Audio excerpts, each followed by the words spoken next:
எல்லாருக்கும் வணக்கம். இன்னைக்கு என்ன வீடியோல பார்க்க போறேன்னா, ஆடி வெள்ளி வருது இல்லைங்களா? ஆடி வெள்ளிக்கு எல்லாரும் வீடெல்லாம் கிளீன் பண்ணி, மொழுவி, கழுவி, மாவு கோலம் போடுவாங்க இல்லைங்களா? மாவு பச்சரிசி ஊற வச்சு அரைச்சி போடணும். அந்த மாதிரி இல்லாம ரெடிமேடா நம்ம எப்படி பண்ணி வச்சுக்கிட்டா எப்போ வேணாலும் எடுத்து யூஸ் பண்ணிக்கலாம். நான் அந்த மாதிரி தான் யூஸ் பண்ணிட்டு இருக்கேன். அது எப்படி பண்ணுறதுன்னு காட்டுறேன். இந்த பண்ணி வச்சுக்கிட்டிங்கன்னா 6 மாதன்றது 1 வருஷம் கூட நமக்கு வேண்டிய அளவு எடுத்து தினம் கூட மாவு குழம்பு போடலாம். மஞ்சள் கலந்து போட்டால் மஞ்சளாக அழகாக அது ஒரு மாதிரி இருக்கும். குங்குமம் கலந்து அந்த மாதிரி கலர் கலராக கூட நம்ம போட்டுக்கலாம். வாங்க எப்படி பண்ணுறதுன்னு காட்டுறேன். இப்போ பார்த்திங்கன்னா கோலப்பொடிக்கு நமக்கு எவ்வளோ வேணுமோ அவ்வளோ நாம் எடுத்து கழுவி ஊற வச்சுக்கலாம். ஒரு 2 மணி நேரம் 3 மணி நேரம் கூட ஊறினா நல்லாயிருக்கும். சரிங்களா? நான் பாருங்கள் பச்சரிசி எடுத்து வச்சுருக்கேன். ரேஷன் பச்சரிசி நமக்கு எவ்வளோ வேணுமோ அந்த அளவுக்கு எடுத்து நல்லா கழுவி ஊற வச்சுக்கலாம். நல்லா கழுவும் போது உங்களுக்கு கோலம் போடும்போது வெள்ளையின்ட்டு வரும். சரிங்களா? இப்போ நல்லா கழுவி ஊற வச்சுக்கலாம். ஒரு 3 மணி நேரம் கழித்து நம்ம அரைச்சிக்கலாம். இப்போ பார்த்திங்கன்னா நல்லா ஊறினதை நான் மிக்சியில் போட்டு அரைச்சி ஒரு வெள்ளை துணியில் வடிகட்டிடுறேன். ஏன்னா தண்ணி எல்லாம் வரட்டும். இப்போ பார்த்திங்கன்னா வடிகட்டினதை தாம்பாளத்தில் போட்டிருக்கேன். அது கொஞ்சம் நேரம் காயட்டும். இப்போ பாருங்கள், இந்த மாதிரி கொஞ்சம் நேரம் வெயிலில் வச்சா கொஞ்சம் கெட்டியாயிடும்.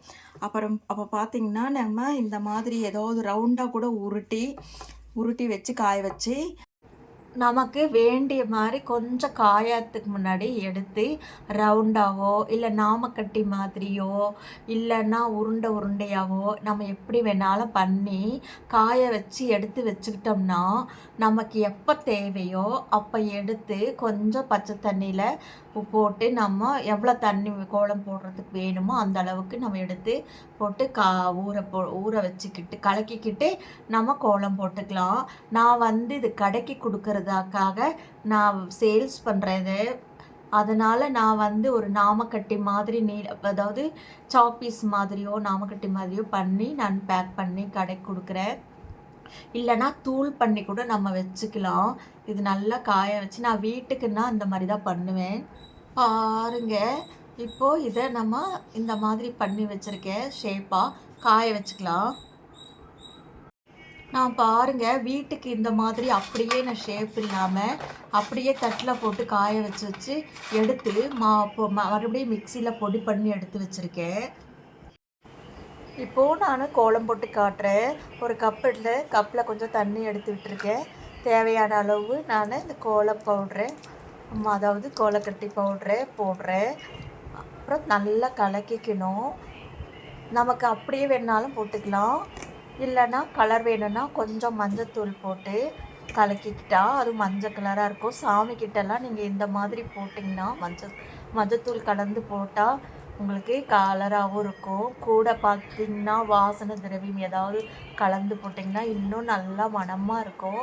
பூஜை அறை ரொம்ப அப்படியே தெய்வீகமாக இருக்கும். அந்த அளவுக்கு இது கோலம் போடும்போது இந்த மாதிரி பார்க்குறதுக்கே அவ்வளோ சந்தோஷமாக இருக்கும் நமக்கு சாமி ரூம் பார்க்கும்போதே. பாருங்கள், நான் சும்மா அந்த கிச்சன் மேடையில் போட்டு காட்டுறேன். நீங்கள் சாமி ரூம்லேயும் கிச்சனில் கூட கோலம் போடுவாங்க ஒவ்வொருத்தரே. இந்த மாதிரி நம்ம செஞ்சு வச்சுக்கிட்டோம்னா எப்போ வேணாலும் எடுத்து போட்டுக்கலாம். இது நம்ம ஆடி வெள்ளின்றது இல்லை, நம்ம விசேஷ நாள் வருஷம் பூரா வெள்ளிக்கிழமை அந்த மாதிரி எப்போ வேணாலும் போட்டுக்கலாம். இப்போ பார்த்துருப்பீங்க எவ்வளோ அழகாக கோலம் போட்டிருக்கேன், மேடையில் போட்டு காமிச்சிருக்கேன். இதே மாதிரி நீங்கள் சாமி பூஜை ரூம் வாசல் இந்த மாதிரி எல்லாம் போடலாம். கால் மீதி படாத இடத்துல போட்டால் இன்னும் நல்லது தான். எனக்கு சாமி படமெல்லாம் வரையும் போது உங்களுக்கு சாமியெல்லாம் வரைச்சிங்கன்னா கால் படாமல் பார்க்கணும்.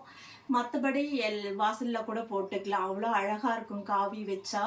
இந்த வீடியோ உங்களுக்கு பிடிச்சிருக்குன்னு நினைக்கிறேன். பிடிச்சிருந்தா லைக் பண்ணுங்கள், ஷேர் பண்ணுங்கள். அப்படியே என்னோட சேனல் சப்ஸ்கிரைப் பண்ணுங்கள். பாய்.